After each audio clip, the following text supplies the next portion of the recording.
The St Mary's water recycling plant uses reverse osmosis to further treat wastewater after the ultrafiltration process.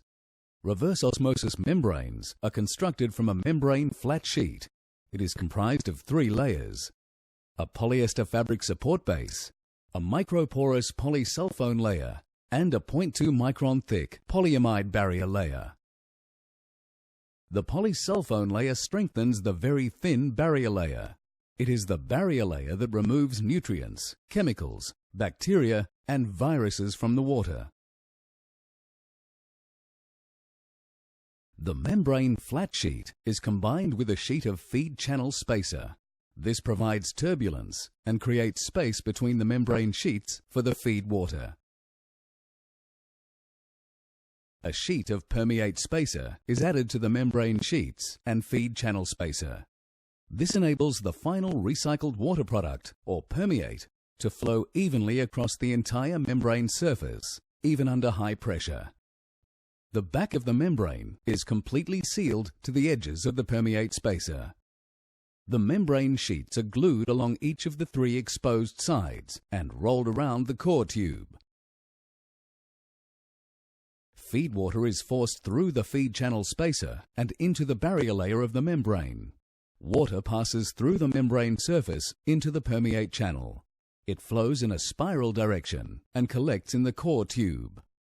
This water is the final recycled water product, or permeate.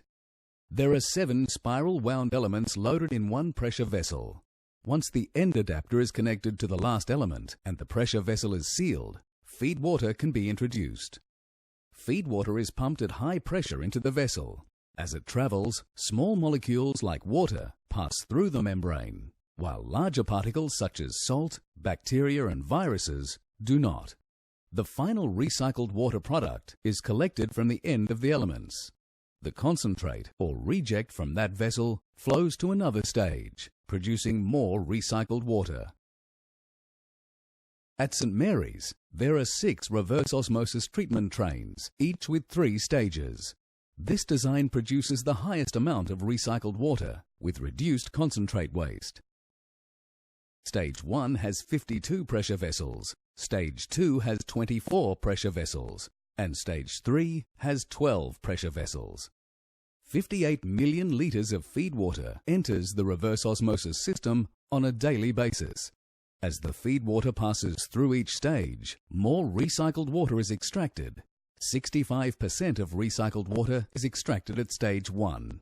The remaining 35% is passed through Stage 2, where a further 10% is extracted.